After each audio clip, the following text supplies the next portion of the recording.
அவராலே இந்த நாள் இந்த நிகழ்ச்சி வழியாய் உங்களை மறுபடியும் சந்திப்பதிலே மிகுந்த சந்தோஷம். நாம் தொடர்ந்து எபேசியர் நிருபத்தை குறித்து நாம் வாசிக்கிறோம். இந்த எபேசியர் 3ஆம் அதிகாரத்திலே அநேக வார்த்தைகள் இருக்கிறது. ஒவ்வொன்றாய் நாம் எடுத்து சொல்ல நம்முடைய நேரம் பத்தாது. பாருங்க, இந்த வேத பகுதிகளிலே 17ஆம் வசனம் சொல்லுகிறது, விசுவாசத்தினாலே கிறிஸ்து உங்கள் இருதயங்களில் வாசமாயிருக்கவும் நீங்கள் அன்பிலே வேரூன்றி நிலை பெற்றவர்களாகி. பாருங்க, அன்பிலே வேரூன்றி நிலை பெற்றவர்களாகி. ஒரு மரம் நிற்கிறது என்றால் அதனுடைய வேறு கீழே ஆழமாய் அது போகக்கூடியதா இருக்கிறது.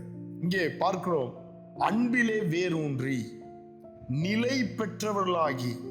பாருங்க, கொலோசியர் 2ஆம் அதிகாரம் 6ஆம் வசனம் சொல்லுகிறது, ஆகையால் நீங்கள் கர்த்தராகிய கிறிஸ்து இயேசுவை ஏற்றுக்கொண்டபடியே, நீங்கள் கர்த்தராகிய இயேசு கிறிஸ்துவை ஏற்றுக்கொண்டபடியே அவருக்குள் வேர் கொண்டவர்களாக. பாருங்க, இயேசு கிறிஸ்து பல விதத்திலே நமக்கு சித்தரிக்கப்படுகிறார். அவரே நம்முடைய அஸ்திபாரமா இருக்கிறார். இன்னொரு இடத்திலே சொல்லப்படுகிறது, அவருக்குள்ளே வேர். இப்போ ஒரு மரம் எங்கே வேர் கொள்ளுகிறது என்றால் அந்த பூமியில தான் வேர் கொள்ளுகிறது. தேவன் இந்த உலகத்தை அவர் சிருஷ்டித்து, இந்த பூமி அது ஆழத்தில் இருந்தது. அந்த பூமியை மறுபடியும் ஆண்டவர் வெட்டாந்தரையை கொண்டு வருகிறார். இந்த வெட்டாந்தரையின் மேலேதான் ஆண்டவர் ஜீவனை உற்பத்தி செய்கிறார். பாருங்க, இந்த வெட்டாந்தரை நம்முடைய ஆண்டவரான இயேசு கிறிஸ்துவின் அடையாளமா இருக்கிறது. இன்னைக்கு பூமியிலே நாம் இருக்கிறோம். இந்த பூமியிலே விதைக்கப்படுகிறது. இன்னைக்கு பூமியிலே ஜீவன்கள் வாழ்கிறது. நம்முடைய ஆண்டவரான இயேசு கிறிஸ்து அவர் வெட்டாந்தரையாய், அவர் இந்த பூமியிலே ஜீவனை உற்பத்தி செய்கிறவராய் காணப்பட்டார். இந்த வெட்டாந்தரை, இந்த உலகத்தை தேவன் சிருஷ்டிக்கும் போது அந்த வெட்டாந்தரை 3ஆம் நாள் அதை தண்ணீரிலிருந்து அவர் மேலே எடுக்கிறார். பாருங்க, இயேசு கிறிஸ்து நம்முடைய பாவங்களுக்காக அவர் மரித்து அடக்கம் பண்ணப்பட்டு 3ஆம் நாள் அவர் உயிர் தெழுந்தார். அவருடைய உயிர் தெழுதலின் நிமித்தம் இன்னைக்கு நீங்களும் நானும் ஆசீர்வதிக்கப்பட்டு இருக்கிறோம். அவரோடு நாம் பங்குள்ளவர்களா இருக்கிறோம். வேதத்திலே இந்த உயிர் தெழுதல் அவருடைய சுதந்திரத்துக்கு, அவர் மரித்தார், இனி அவர் மரிக்க போறதில்லை.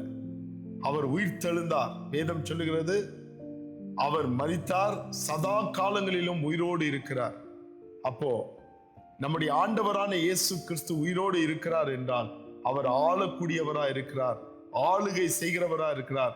இனி அவரிடத்தில் மரணம் ஆளுகை செய்ய முடியாது.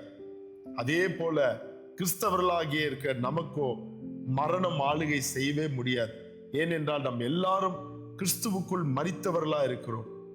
இன்னைக்கு நான் பிழைக்கிறது இயேசு கிறிஸ்துவை பற்றிய விசுவாசத்தினால் நான் பிழைத்திருக்கிறேன். அதனாலதான் வேதம் சொல்லுகிறது, விசுவாசத்தினாலே கிறிஸ்து உங்கள் இருதயங்களில் வாசமா இருக்கவும் நீங்கள் அன்பிலே வேரூன்றி நிலை பெற்றவர்களாகி.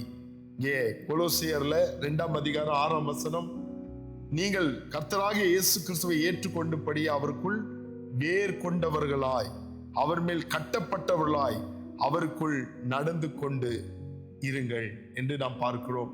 தேவ பிள்ளையே, இந்த நாட்கள்ல நாம் கிறிஸ்துவுக்குள் வேர் கொண்டவர்களாய், கிறிஸ்துவின் மேல் கட்டப்பட்டவர்களாய், கிறிஸ்துவின் அன்பிலே வேரூன்றி நிலைத்திருக்கிறவர்களாய் நாம் காணப்பட வேண்டும். நாம் நிலைத்திருப்போம் என்றால் தேவனுடைய சுதந்திரத்திலே நீங்களும் நானும் பங்கு உள்ளவர்களாய் இருப்போம். தேவன் தாமே இந்த வார்த்தையினாலே நம்மை ஆசீர்வதிப்பாராக. ஆமென். God bless you.